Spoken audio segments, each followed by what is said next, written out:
There'd be forward momentum. Instead, there's this strange stasis. Massive resources deployed, exhaustive searches conducted, and absolutely nothing found. It defies probability. It defies normal patterns in missing person cases.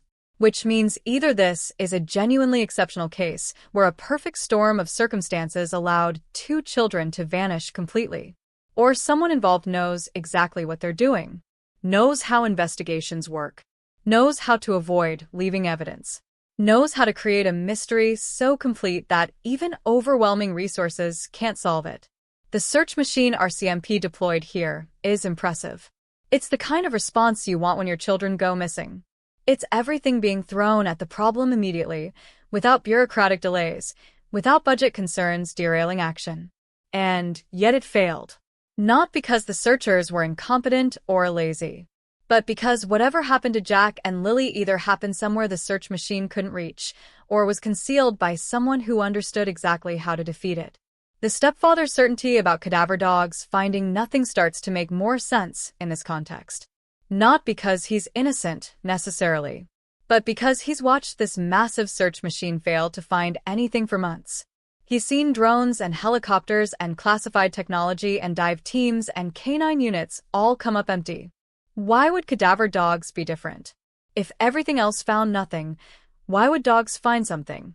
His certainty might not be based on knowledge of innocence or guilt. It might simply be based on pattern recognition. Nothing else worked. Why would this? And if he's right, if the cadaver dogs find nothing, what then? Does the search machine run out of options? Does the case go cold despite the resources thrown at it? Do Jack and Lily become another unsolved mystery, another pair of photos on missing persons websites, another source of online speculation and true crime content but no actual resolution? That's the fear. That's what keeps this case urgent even 5 months in. The window of solvability is closing. Every day that passes without answers is a day evidence degrades, memories fade, and whoever knows what happened has more reason to believe they've gotten away with it. Subscribe if you want to see this case through to its conclusion. Like if you want answers as badly as I do. Comment if you think the search machine missed something crucial. Because we're not done yet. Not by a long shot. 3 people. The stepfather emphasizes this number repeatedly, as if the specificity matters, as if limiting the suspect pool to exactly 3 people who were present somehow narrows the investigation in a meaningful way. Himself, Malaya, his mother, 3 adults, 2 missing children, and according to him, all 3 adults have been polygraphed, all 3 passed, all 3 are innocent. So if not them, who? That's the question lurking beneath every assertion of innocence. If the 3 people on the property didn't harm Jack and Lily, then who did? And how did they access the property, take the children, and leave without any of those 3 people noticing? The logistics don't quite work unless you accept scenarios that seem increasingly improbable the more you examine them. Before we go further into the dynamics of these 3 people, I need you to engage. Comment right now with your gut feeling. Do you believe all 3 are innocent? Do you think one of them knows more than they're saying? Do you think the polygraph results mean anything? Your thoughts matter. Your instincts matter. Share them. Start with the stepfather himself. He's the one doing interviews. He's the one speaking to media, filling notebooks with details for the RCMP, meeting with investigators 3 times a week. He's visible, active, cooperative to the point of seeming almost eager. This is interesting behavior because there are 2 schools of thought on how innocent people behave when accused. One school says innocent people cooperate fully. They have nothing to hide, so they hide nothing. They take polygraphs voluntarily. They welcome searches. They do everything possible to help because they want the same thing investigators want: answers. The other school says innocent people lawyer up immediately. They know how investigations can tunnel vision on convenient suspects. They know that cooperation can be twisted into confession. They protect themselves because the system doesn't always protect the innocent. So which school is right? Both, probably. Different people react differently to accusation. Some fight by cooperating. Some fight by protecting themselves legally. The stepfather is clearly in the first camp. Hyper-cooperative. Hyper-visible. hyper-willing to engage with media and investigators and anyone who might listen. Is that innocence? Or is it performance? Without knowing who he is as a person baseline, it's impossible to say whether this is his natural response to crisis or a carefully constructed presentation designed to create an impression of innocence. Malaya. Who is Malaya? The name is mentioned twice in the interview, but never explained. Based on the stepfather referring to my mother as a separate person, Malaya isn't his mother. So who? The most logical assumption is that Malaya is the children's mother, Jack and Lily's biological mother, which would make the interview subject the stepfather, exactly as he's described. But it's strange that he refers to her by name rather than saying my wife, or their mother, or some relational term that would clarify. Just Malaya. As if listeners should know who that is. As if the relationship is obvious from context. Or as if he's being careful not to define the relationship because doing so might reveal something. In cases involving missing or dead children, the biological parents are always the first suspects. Statistics bear this out. When children die or disappear, family members are responsible in the vast majority of cases. So if Malaya is the mother, she's under as much scrutiny as the stepfather, possibly more. And she's been polygraphed. And according to him, she passed. She didn't do anything. He knows this with certainty. The same certainty he has about the cadaver dogs finding nothing. Which raises the question, how does he know? You can know your own actions with certainty. You were there. You did or didn't do something. But how do you know someone else's actions with that level of certainty? You don't, unless you were with that person constantly. Unless they never left your sight. Unless you can account for their every movement during the relevant time period. Or unless you know what happened and you know they weren't involved because you were. That's the darker interpretation. That his certainty about Malaya's innocence comes from knowledge of guilt elsewhere. Specifically, his own guilt. If he knows he's responsible, then he knows she's not. Logic demands it. But that's speculation. Dark speculation that may be completely wrong. His mother. The third person on the property. An older woman, presumably, given that she's the stepfather's mother rather than grandmother to Jack and Lily. Living with or near the family. Present during the disappearance. And also polygraphed. Also passing according to the stepfather's telling. 3 people, 3 polygraphs, 3 passes. And yet investigators aren't satisfied. They're still investigating 5 months later. They're still meeting with the stepfather 3 times a week. They're still bringing in cadaver dogs. Why? If polygraphs cleared everyone, why continue to focus on the property and family? The answer is that polygraphs don't clear anyone. They provide data points. They inform investigative direction. But they don't eliminate suspects. Especially when there are no other suspects.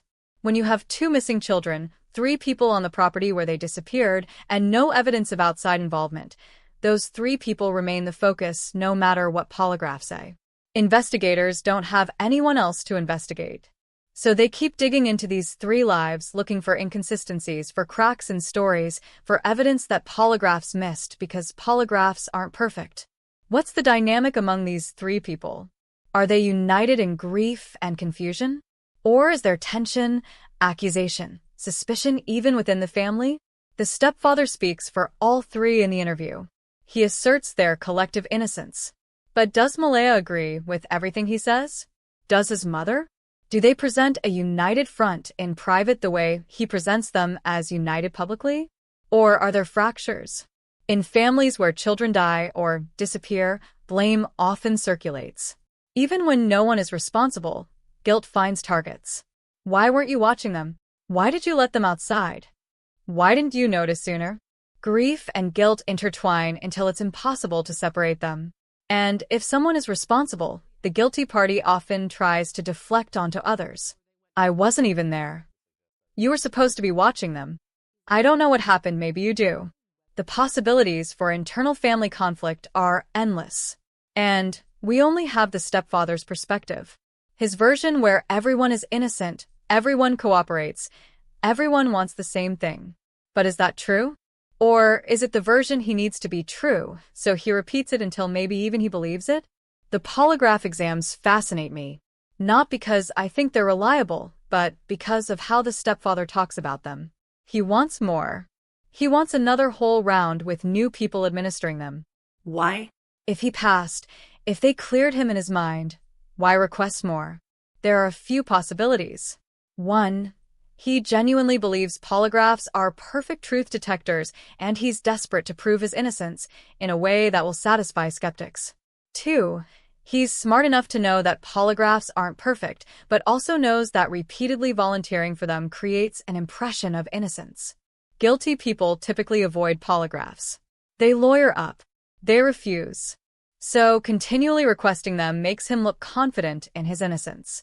3. He's a psychopath or has antisocial traits that allow him to pass polygraphs even while lying, and he knows this, so he's weaponizing his ability to beat the test. 4. He's innocent and the frustration of being suspected despite passing is driving him to request more tests in hopes that eventually the weight of repeated passes will convince investigators and the public. Any of these could be true. We can't know which without knowing more about who he is as a person. We didn't kill any of the kids, or we didn't kill the kids. Let's unpack this phrase because it's loaded. First, the self-correction from any of to this suggests his brain is processing language in real time, trying to phrase things correctly. It could be nervous speech. It could be careful speech. But it's notable.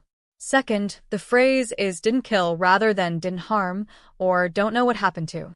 Kill is specific. It's fatal. It acknowledges the possibility that Jack and Lily are dead even though he later claims to still believe they're alive. The contradiction is interesting. In the moment of asserting innocence, he frames it around killing. But when discussing hope, he frames it around them being alive. Both can't be fully sincere. Either he truly believes they're alive, in which case framing innocence around didn't kill is accepting a possibility he doesn't actually believe. Or he knows they're dead, in which case claiming to believe they're alive is performance for the cameras.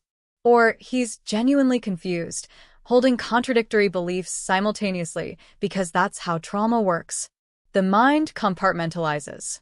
Part of him hopes they're alive. Part of him prepares for them being dead. Both parts express themselves in his speech without fully reconciling. This would be the most human explanation. And maybe the most likely if he's innocent. 3 people on 2 acres. How is that even possible without someone seeing something? Rural properties offer privacy, but they're not fortresses. 2 acres is roughly 87,000 square feet. That's a good-sized lot, but it's not so large that you can't see from one end to the other. If Jack and Lily were outside playing and something happened to them, someone should have heard. Children scream when threatened. They yell. They cry. They make noise. Unless they're taken by surprise by someone they trust. Someone who could approach without alarming them. Someone who had legitimate reason to be close to them. Like a family member. Like one of the 3 people on the property. Or unless something happened indoors where sound is contained. Where walls muffle cries. Where whatever occurred could happen without neighbors or the other people on the property hearing. But the stepfather never specifies where Jack and Lily were last seen. He doesn't walk through the timeline of that day. He doesn't say they were playing in the yard, or they were in their room, or they were with Malaya while I was working. The absence of these details is conspicuous. Either he's been advised not to discuss them publicly, or discussing them would reveal something he doesn't want to reveal, or he's told the story so many times to investigators that he can't bear to repeat it again. All 3 are possible, but the lack of specificity leaves us with questions. Where on these 2 acres were Jack and Lily last seen? Who saw them last? What were they doing? What was normal about that day before it became the worst day? These are basic facts that would help the public understand what happened. And yet they're not provided. Why? The 3 people have lived together on this property through 5 months of hell. 5 months of being investigated. 5 months of being suspected by their community. 5 months of social media accusations. 5 months of search operations and media attention, and the slow grinding pressure of unsolved tragedy. What does that do to relationships? How do 3 people survive that kind of pressure without fracturing? Maybe they don't. Maybe there are fractures we can't see from the outside. Maybe alliances have formed and broken. Maybe accusations have been made in private that are denied in public. Or maybe they're genuinely united in grief and innocence, supporting each other through the worst experience imaginable. The stepfather describes meeting with RCMP 3 times a week. Does he go alone to these meetings? Or do all 3 attend? Are they questioned together or separately? Separate questioning is standard in investigations. It prevents witnesses from coordinating stories. It allows investigators to find inconsistencies by comparing accounts. So presumably they're questioned separately, which means 3 times a week, the stepfather is alone with investigators, telling his version of events, answering questions, filling notebooks with details. And presumably Malaya and his mother are doing the same. 3 parallel investigations into 3 people who all claim innocence. 3 separate stories that must align on key facts but might differ on details. Investigators are looking for those differences. For the places where stories don't quite match. For evidence that someone is lying or hiding something. After 5 months of 3 meetings per week questioning, investigators must have a deep understanding of these 3 people's stories. And yet they're still investigating, still searching, still bringing in cadaver dogs. What does that tell you? The stepfather mentions that sometimes investigators aren't available for the 3 times a week meetings. Sometimes they're not around for that, or phone calls or texts, but whatever we can do. This is interesting phrasing. It sounds like he's more available than they are. Like he's eager to meet, and they're the ones limiting contact. Is that how it actually works? Or is he framing it that way to sound cooperative? In reality, investigators control the pace of engagement. If they want to meet, they schedule it. If the stepfather wants to meet and they decline, it's because they've decided that meeting wouldn't be productive at that moment. Maybe they're pursuing other leads. Maybe they're analyzing evidence. Maybe they're letting time pass to see if someone's story changes or breaks down under the pressure of waiting. Investigations aren't constant action. There's a rhythm of activity and waiting. But the stepfather frames it as him being available and eager while investigators are sometimes unavailable. It paints a picture of zealous cooperation on his part, which again could be genuine innocence, or could be calculated image management. Without more context, we can't know. But everything he says in this interview is designed to present himself in a certain light. Innocent, cooperative, helpful, concerned primarily with finding Jack and Lily and clearing his name. If that's performance, it's effective. If it's genuine, it's tragic that someone innocent has to work this hard to prove it. Like this video right now if you're starting to form theories about these 3 people. Comment below with who you think knows what. Do you believe all 3 are innocent? Do you think one knows more than the others? Do you think they're protecting each other? Let me know. I'm reading every comment. 3 people. 3 polygraphs. 3 versions of events that presumably align closely enough that investigators haven't made arrests, but don't align perfectly enough that investigators have closed the case. The truth is somewhere in those statements. In the details that match and the details that don't. In what's said and what's carefully not said. In the way the stepfather speaks for all 3, asserting collective innocence, as if he knows with certainty not just his own actions but Malaya's and his mother's as well. That certainty is the through line of this entire case. Certainty that the polygraphs cleared them. Certainty that the cadaver dogs won't find anything. Certainty that whatever happened to Jack and Lily, the 3 people on the property weren't responsible. But certainty without evidence is just belief. And belief without proof doesn't find missing children. Only evidence does. Only truth does. And somewhere in the statements of these 3 people, in the notebooks filled with details, in the hours and hours of questioning over 5 months, the truth exists. Whether investigators have found it yet is another question entirely. The mother, the stepfather's mother, is perhaps the most mysterious of the 3. She's mentioned briefly, included in the count of 3 people on the property, but never given a voice or a presence in the interview. Is she elderly? Is she living with them for caretaking reasons? Or is she independent, just happens to live on the property? Does she have her own residence on the 2 acres, or does everyone share one house? These details matter for understanding how 3 adults could all be present on 2 acres when 2 children vanished, and yet all claim not to know what happened. If they're all in one house, someone should have noticed something. If they're in separate residences on the property, there's more room for something to happen outside the awareness of the others. But we don't know the layout. We don't know the living situation. We only know that 3 people were there and 2 children disappeared, and no one saw anything. Or at least, that's what they're saying. The possibility that someone saw something and isn't saying it hangs over this case like fog. Heavy, obscuring, making it impossible to see clearly what actually happened. And until that fog lifts, until someone breaks or evidence emerges or cadaver dogs find what the stepfather is certain they won't, we're stuck in uncertainty. 3 people. 2 missing children. 5 months of questions. And still no answers. 3 months. That's how long the stepfather says he asked for cadaver dogs before they were finally deployed. 3 months of requesting the very search that he's certain will clear him. 3 months of delays that he describes as understandable, normal, just the way things work when resources are limited and dogs are hard to get. But 3 months is a long time in a missing persons case. Long enough for evidence to degrade. Long enough for scent trails to fade. Long enough for bodies to decompose in ways that make detection harder. Long enough for vegetation to grow thick in the woods, complicating searches. Long enough, if you're guilty, to feel relatively safe that whatever you did to hide evidence has worked. Or long enough, if you're innocent, to grow desperate for any action that might advance the case and clear your name. Which is it? That question hangs over every statement about the delays.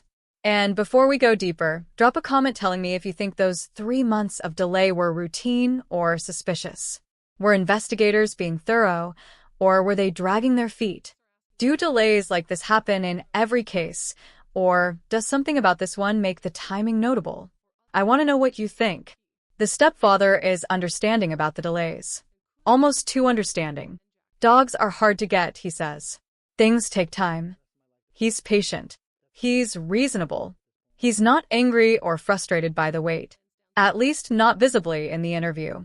This could be genuine understanding from someone who recognizes that investigations are complex and resources are finite. Or it could be an act. A performance of patience designed to make him look reasonable and cooperative rather than desperate or angry.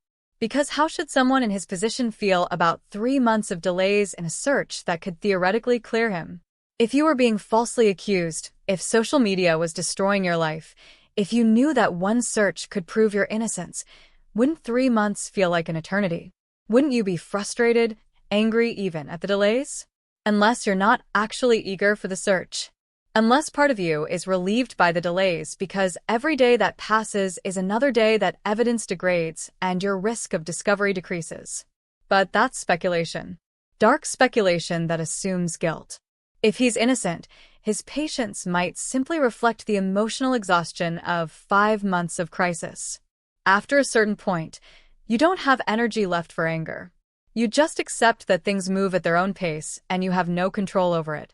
The delays allowed vegetation to grow. The stepfather mentions this explicitly. The woods that needed to be searched are now thick with vegetation, making the cadaver dog's job harder. Summer growth in forested areas can be dramatic. Undergrowth that was manageable in spring becomes impenetrable by late summer. Ground that was visible becomes covered. Scent that might have been detectable becomes masked by layers of plant life. This is basic ecology. And it's a problem for searches. So, why did RCMP wait? Why not bring in cadaver dogs immediately when Jack and Lily first disappeared? There are a few possible answers. 1. They did bring in regular search dogs immediately, but those are trained to find living people, not remains. Cadaver dogs are specialized. They're not usually deployed unless there's specific reason to believe you're looking for bodies rather than living people. So maybe in the first days or weeks, investigators still hoped Jack and Lily were alive. They searched with live-find dogs, not cadaver dogs. Only when time passed and hope faded did they transition to cadaver searches. 2. Maybe they didn't have probable cause to search the property with cadaver dogs. Maybe they needed to build a case, gather evidence, establish reasonable grounds before they could deploy that level of invasive searching. 3. Maybe the dogs literally weren't available. Cadaver dogs and their handlers are specialized resources. There aren't many of them. They can't be in multiple places at once. If they were deployed on other cases, the RCMP had to wait their turn. All of these explanations are plausible, but none of them fully satisfies the question of why 3 months passed when time is so critical in these cases. The stepfather's eagerness for the cadaver dog search is notable. He's been asking for it. He's happy it's finally happening. He even hopes they bring more than one dog. This is not typical behavior from someone who's guilty. Guilty people usually avoid searches. They create obstacles. They lawyer up and refuse consent.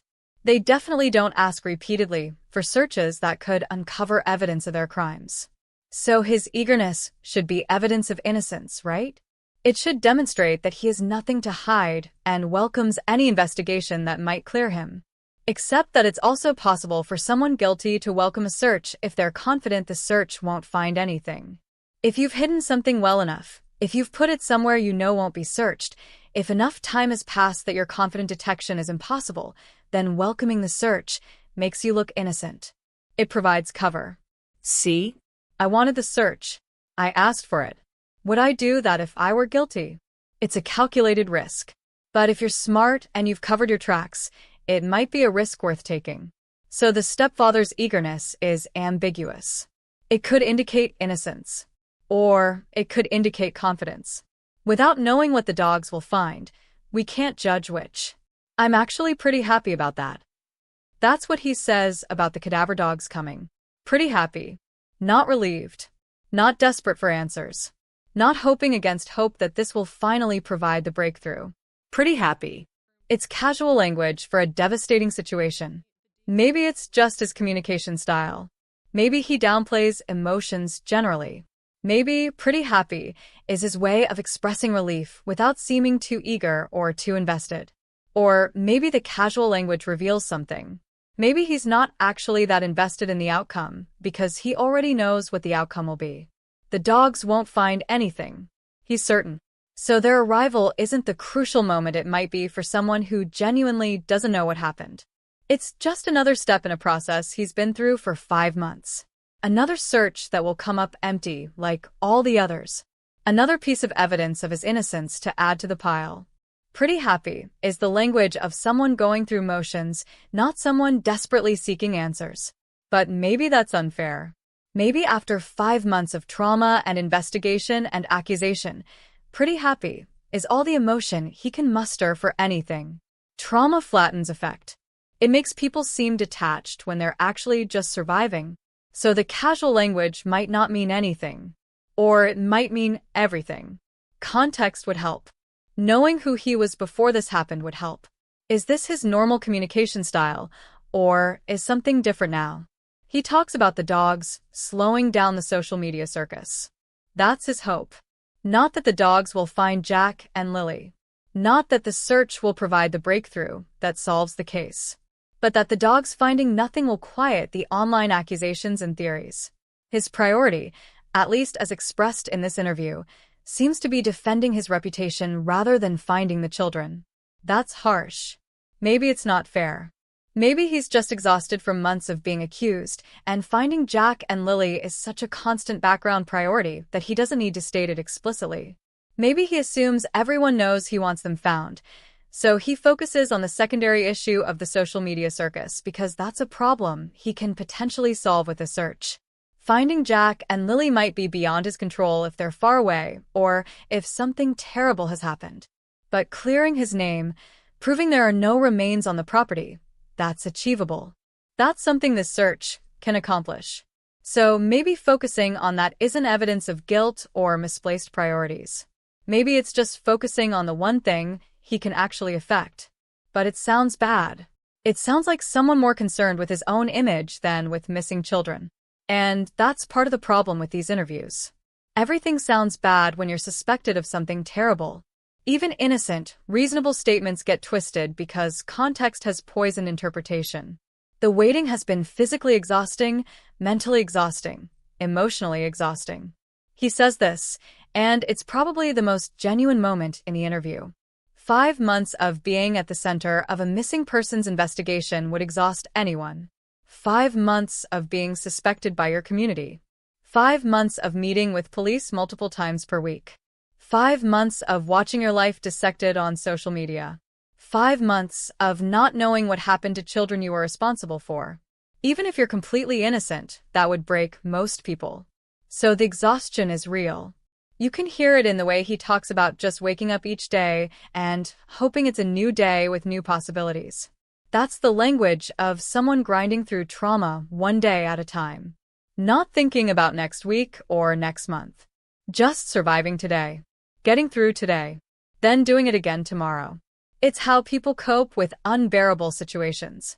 They narrow their focus to the immediate. They stop thinking about the future because the future is too overwhelming. They just survive moment to moment.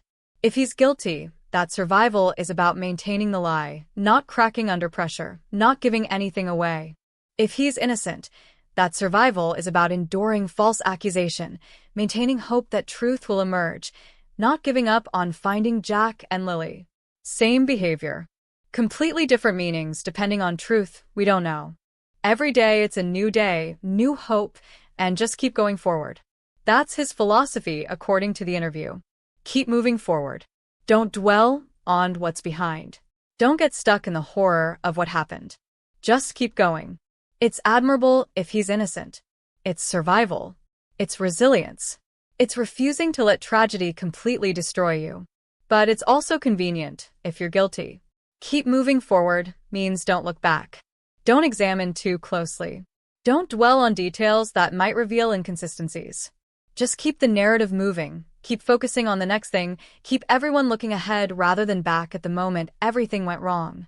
Again, the ambiguity is maddening. Every statement he makes can be interpreted two completely different ways depending on whether you believe he's innocent or guilty.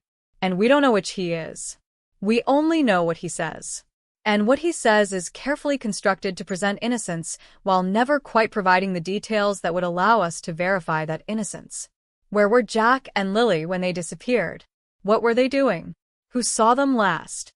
What triggered the realization they were missing? These are basic questions that remain unanswered. And in their absence, we're left interpreting tone and word choice and facial expressions. We're left analyzing pretty happy and 100% and didn't kill any of the kids or didn't kill the kids. We're left with performance rather than facts. And performance doesn't find missing children. The 3 months of waiting was, in retrospect, probably inevitable. Even if the stepfather was genuinely asking for cadaver dogs from the beginning, investigations don't move at the speed victims and families want. They move at the speed of evidence and probable cause and resource availability. Cadaver dogs are specialized. Their handlers train for years. Each dog represents a significant investment of time and money. There probably aren't that many available in whatever region this case is happening. So if they were deployed elsewhere, the RCMP had to wait. If the property owners hadn't given consent, the RCMP had to establish grounds for a warrant. If investigators weren't yet convinced that a cadaver search was necessary, they had to reach that conviction before deploying resources. All of this takes time. More time than families want. More time than the public wants. But investigations can't be rushed just because people are impatient. They have to be thorough. They have to follow proper procedures. Otherwise, evidence gets thrown out, cases get dismissed, and guilty people go free. So the 3 months, frustrating as they are, might not indicate anything sinister. They might just indicate normal investigative process grinding along at its normal, infuriating pace. Or they might indicate investigators building a case carefully, making sure when they do search with cadaver dogs they have all the legal and evidentiary groundwork in place to make anything they find admissible in court. If you're still watching, subscribe now. Hit that like button. Because we're getting close to the moment of truth. The moment when cadaver dogs either find something or don't. The moment when certainty meets reality. And you need to be here when that happens. The circus. That's what he calls it. The social media speculation, theories, and accusations surrounding Jack and Lily's disappearance. A circus. The word conjures images of chaos, performance, entertainment drawn from tragedy. And maybe that's accurate. Maybe the online discourse around this case has become a form of entertainment for people disconnected from the actual human suffering. True crime is popular. Massively popular. People consume content about missing persons and murders and mysteries like it's fiction, forgetting or ignoring that real people are suffering real trauma. The stepfather is aware of this. He's aware that every interview he does will be picked apart. Every word analyzed. Every gesture interpreted. He knows he's performing for an audience that's already largely decided his guilt. And yet he keeps performing. Keeps doing interviews. Keeps feeding the circus. Why? For Jack and Lily, he says. But also maybe because controlling the narrative is the only power he has in a situation where he's powerless. Comment right now if you've been following this case on social media. Tell me what theories you've seen. What accusations? What analysis? Because the stepfather is right that it's gotten out of control. But has it gotten so out of control that legitimate questions are being buried in noise? Or is the circus actually doing the work that investigators should be doing, applying pressure, demanding answers, refusing to let this case fade into obscurity? Every time he moves his hands, people analyze it. Every facial expression is scrutinized. Every tone of voice is evidence of guilt or innocence depending on who's watching. This is the nightmare of being suspected in the internet age. You're not just being investigated by professionals who understand behavioral analysis and its limitations.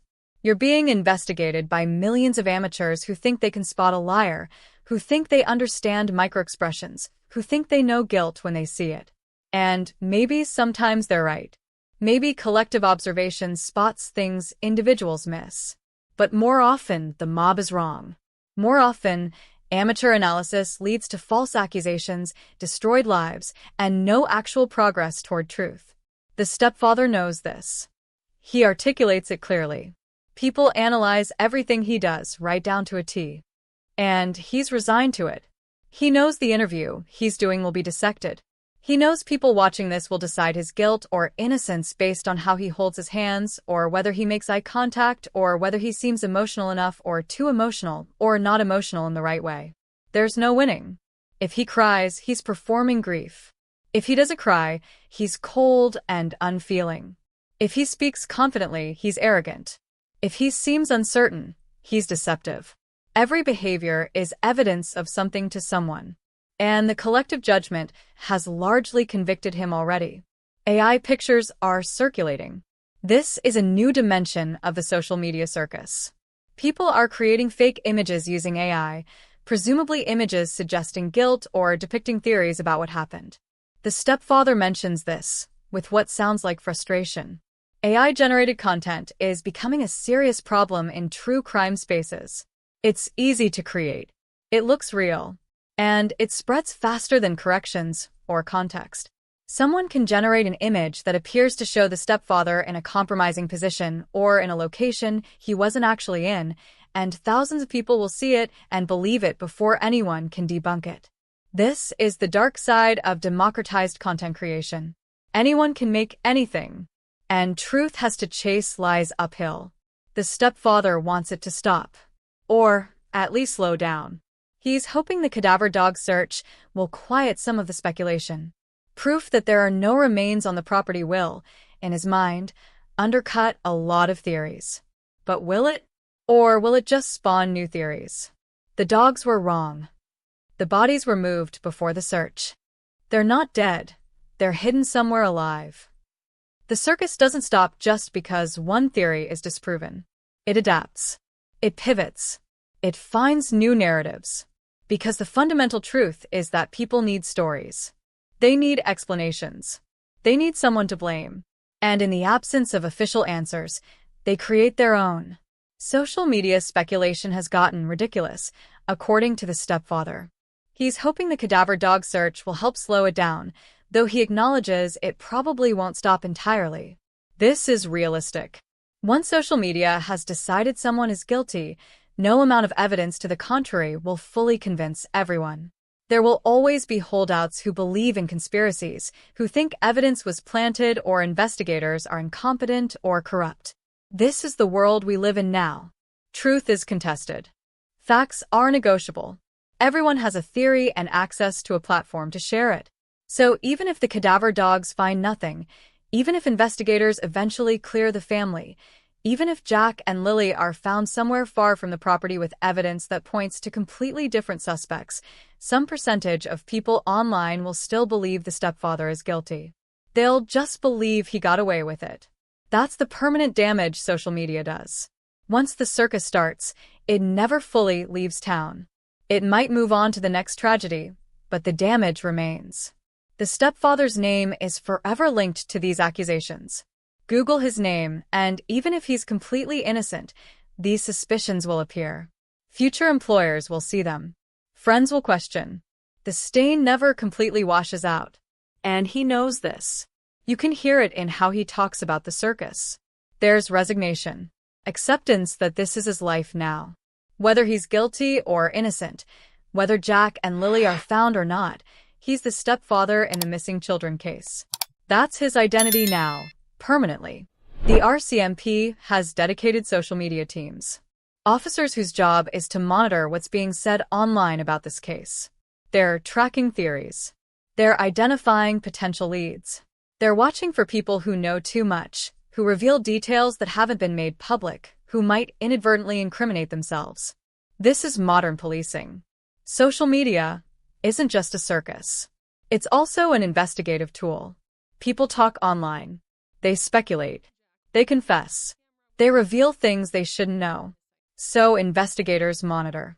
They watch the stepfather's interviews get posted and dissected. They watch theories spread. They track who's saying what. And sometimes, social media breaks cases.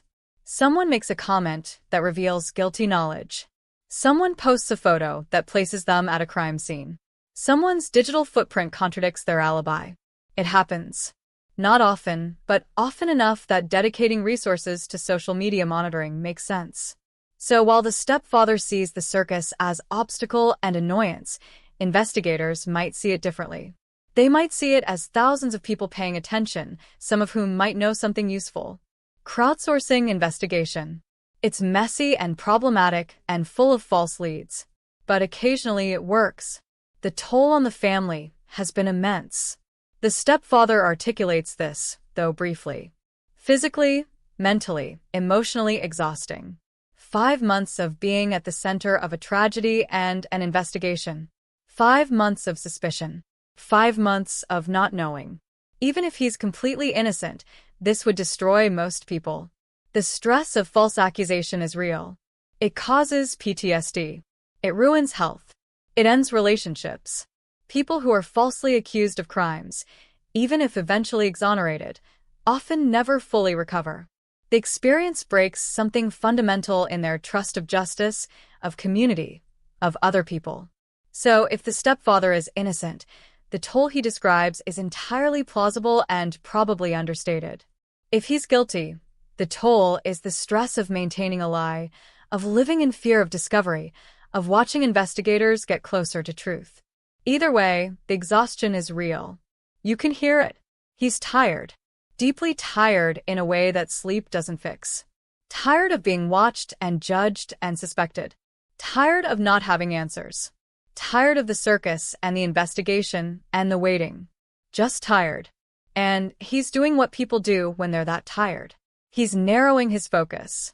One day at a time. Just keep going forward. Don't think too far ahead, because the future is overwhelming. Just survive today. Then tomorrow. Then the next day. It's existence, not life. It's grinding through trauma without any certainty about when or how it ends. Does he ever think about Jack and Lily? I mean, really think about them. Not as the missing children at the center of an investigation, but as real kids who had personalities and preferences and futures? The interview is remarkably devoid of personal details about who they were. There are no anecdotes. No, Jack loved dinosaurs or Lily was learning to ride a bike. No humanizing details that would make them feel real to listeners. Instead, they're the kids or Jack and Lily, names without substance. Maybe that's self-protection. Maybe talking about who they were is too painful. Maybe he's been advised not to share personal details publicly. Or maybe he's keeping them abstract because abstract is easier to talk about than real. You can discuss abstract missing children without breaking down. But if you talk about the specific child who laughed at your jokes or hugged you goodnight or had a favorite stuffed animal, that's when grief becomes unbearable. So the absence of those details might not mean anything. It might just mean he's protecting himself from complete emotional collapse by keeping some distance between the investigation and the reality of who Jack and Lily were. But it also makes the interview feel cold, clinical, like he's discussing a case study rather than children he loved. And that coldness fuels the social media circus. People hear him talk without obvious emotion and decide he's guilty. They don't consider that trauma presents differently in different people. They don't consider that 5 months in, you might be too exhausted for performative grief. They just see what they expect to see in a guilty person, and confirmation bias does the rest. I don't do this for myself, he says about the interviews. I do this for Jack and Lily. This is important to him. He wants people to know his motivation. He's not seeking attention or trying to control the narrative for selfish reasons. He's doing it for the children. To keep their case in the public eye. To generate tips. To maintain pressure on the investigation. This is the noble framing. And maybe it's true. Maybe every interview he does is a sacrifice, putting himself through scrutiny and judgment because it might help find Jack and Lily. Or maybe it's cover. Maybe claiming to do it for the children deflects from the reality that he's doing it to manage his image, to control the story, to present himself as cooperative and concerned rather than guilty and defensive. Both motivations can coexist. He can genuinely want Jack and Lily found and want to protect his reputation. Those aren't mutually exclusive. But he frames it as purely altruistic. Purely for the children. And maybe that's true. Or maybe it's what he needs to believe about himself. Or maybe it's the story he's telling because it's the story that plays best to audiences. We can't know. We can only note that he feels the need to explicitly state his motivation, which suggests he's aware that people question it. He's aware that doing interviews makes some people more suspicious. So he predefines the criticism and reframes it. I know people will analyze this. I know they'll judge me. But I'm doing it anyway because Jack and Lily deserve it.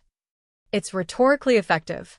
It positions any criticism of him as also being criticism of efforts to find the children, which makes criticizing him feel wrong, even when the criticism might be legitimate. Like this video if the social media circus around this case bothers you. Comment if you think online investigation helps or hurts cases like this. Because it's a real question. Does crowdsourced investigation actually help find missing people? Or does it just create noise that investigators have to sort through, wasting time and resources? There are cases where social media helped, where someone saw a tip online and called it in, where public pressure kept investigators working when they might have moved on. But there are also cases where social media destroyed innocent lives, where false accusations spread faster than truth, where the circus became so overwhelming that actual investigation got buried in conspiracy theories and mob justice. Which is this case? We don't know yet. Maybe the answer will only be clear in retrospect, when we know what happened to Jack and Lily and whether online attention helped or hurt the search for them. Until then, we're all part of the circus. Everyone watching this video, including me making it, is participating in the phenomenon the stepfather describes. We're analyzing. We're theorizing. We're judging. We're part of the problem even as we claim to be seeking solutions. And maybe that's inevitable. Maybe in the age of instant information and social media platforms, there's no way to have a high-profile missing persons case without the circus. Maybe the circus is just the price of keeping cases in public consciousness. But it's worth thinking about. Worth questioning whether our consumption of true crime content helps victims or just entertains us while pretending to be something more noble. School buses. They drive past the property every day now. September has arrived, school is back in session, and buses full of children pass by the 2 acres where Jack and Lily disappeared. The stepfather mentions this, and it's one of the few moments where genuine emotion seems to break through. Seeing the buses. Seeing other children heading to school. Knowing that Jack and Lily should be on one of those buses. Should be complaining about homework or excited about seeing friends. Should be living the normal life of children in rural Canada. Instead, their seats are empty. Their teachers see empty desks. Their friends wonder where they are. And every bus that passes is a reminder of what's been lost. It's hard, the stepfather says. That's the word he chooses. Hard. Understated, maybe. But sometimes the biggest emotions come out in the smallest words because the big words are too overwhelming to say. If you're feeling the weight of this case, if you're invested in finding answers for Jack and Lily, subscribe right now. Tell me in the comments if you have children, because if you do, you understand why school buses passing an empty house is almost unbearable. You understand the specific horror of children who should be living normal lives but aren't. It's not just the buses. It's September itself. The rhythm of the year moving forward while Jack and Lily remain frozen in time.